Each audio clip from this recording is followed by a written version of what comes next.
Baiklah, pada video kali ini kita akan membahas materi bab 3, perbedaan, kesetaraan, dan harmoni sosial. Sebelum kita memulai pembelajaran jarak jauh pada kali ini, ada baiknya kita mengucapkan lafaz basmalah. Bismillahirrahmanirrahim. Struktur sosial. Pengertian struktur sosial.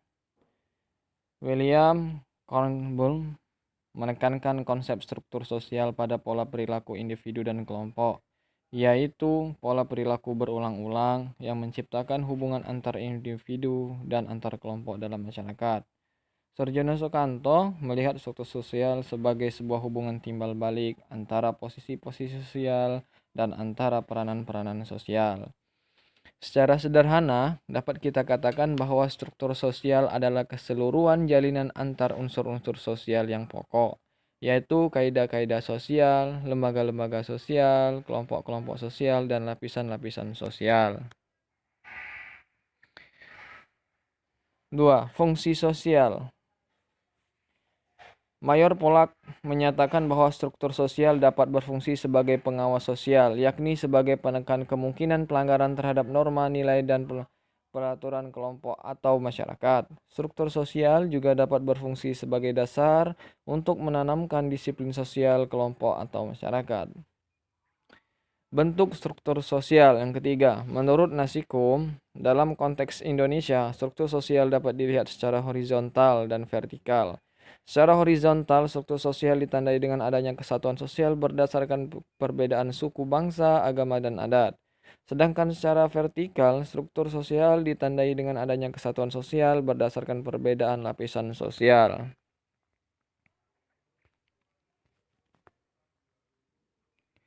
Diferensiasi sosial.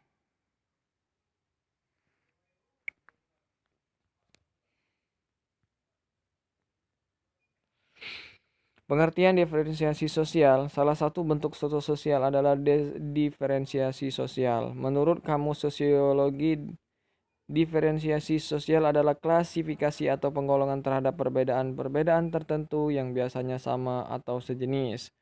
Kemajemukan sosial ditandai dengan adanya perbedaan berdasarkan 1. Perbedaan ciri fisik, perbedaan ciri sosial, dan terakhir perbedaan ciri budaya. Bentuk diferensiasi sosial. Beberapa bentuk diferensiasi sosial adalah diantaranya A. Diferensiasi ras, diferensiasi suku bangsa, diferensiasi klan, diferensiasi agama, diferensiasi profesi, dan diferensiasi jenis kelamin.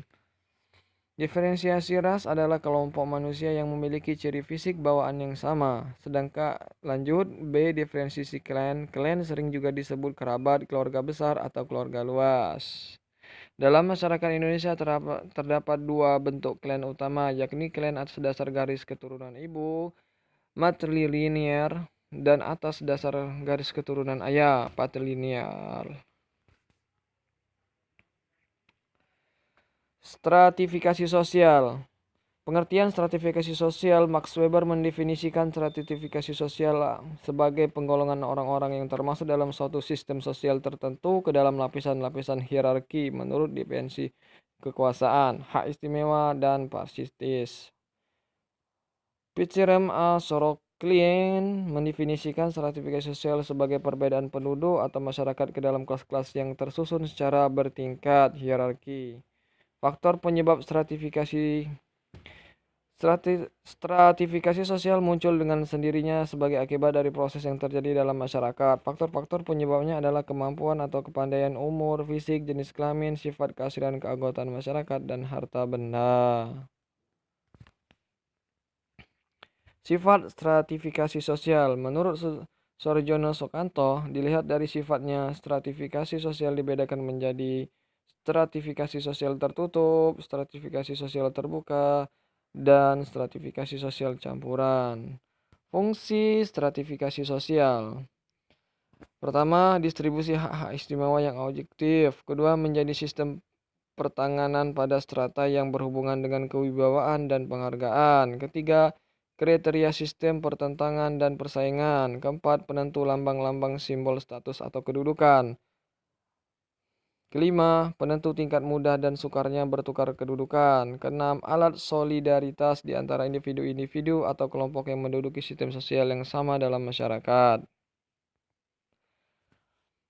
Kelima, perwujudan stratifikasi sosial. Perwujudan dari stratifikasi sosial adalah kelas-kelas sosial. Hal ini dapat kita lihat dari segi ekonomi, sosial, dan politik. Yang keenam, sistem stratifikasi yang ada di Indonesia.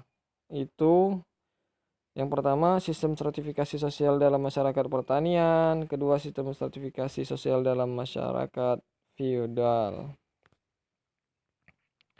Kesetaraan. Ada 5 kategori kesetaraan yang berbeda. Kesetaraan hukum, kesetaraan politik, kesetaraan sosial, kesetaraan ekonomi, dan yang terakhir kesetaraan moral. Ada 3 konsep kesetaraan yang berbeda. Kesetaraan kesempatan, akses ke semua posisi sosial harus diatur oleh kriteria universal. B. Kesetaraan sejak awal, kompetisi yang adil dan setara mensyaratkan bahwa semua peserta mulai dari garis start yang sama. Kesetaraan hasil, semua orang harus menikmati setara hidup dan peluang kehidupan yang setara. Harmoni sosial, sesuatu yang sesuai dengan keinginan masyarakat umum seperti keadaan tertib, teratur, aman, dan nyaman dapat disebut sebagai suatu kehidupan yang penuh harmoni. Harmoni sosial adalah kondisi di mana individu hidup sejalan dan serasi dengan tujuan masyarakatnya. Masyarakat multikultural. Agar harmoni sosial terwujud dalam masyarakat, maka prinsip kesetaraan harus diterapkan di tengah-tengah diferensiasi dan stratifikasi sosial. 1. Dinamika masyarakat Indonesia. Sejarah perkembangan masyarakat Indonesia menunjukkan bahwa potensi konflik antar kelompok masyarakat di Indonesia cukup besar.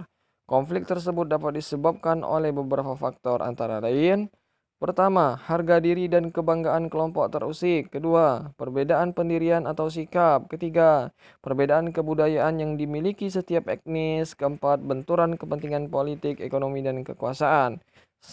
Yang terakhir 5, perubahan yang terlalu cepat sehingga mengganggu keseimbangan sistem dan kemapanan. Kedua, mewujudkan masyarakat multikultural. Di tengah potensi konflik yang memungkinkan bagi bangsa kita, maka usaha untuk membentuk suatu masyarakat multikultural menjadi sangat penting.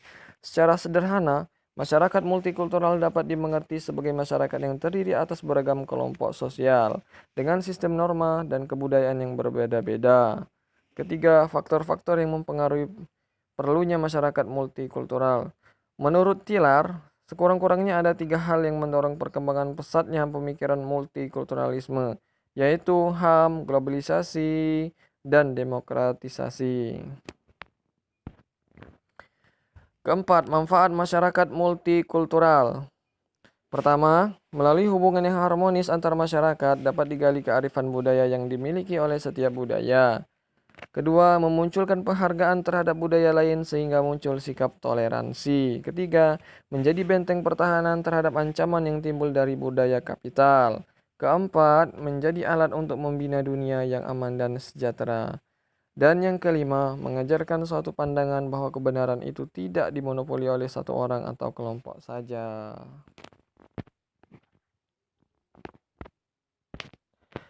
Baiklah, itulah sedikit pembahasan mengenai bab ketiga. Semoga apa yang telah disampaikan menjadi bermanfaat. Kita akhiri kelas pembelajaran jarak jauh kita pada hari ini dengan lafaz hamdalah. Alhamdulillahirabbil alamin.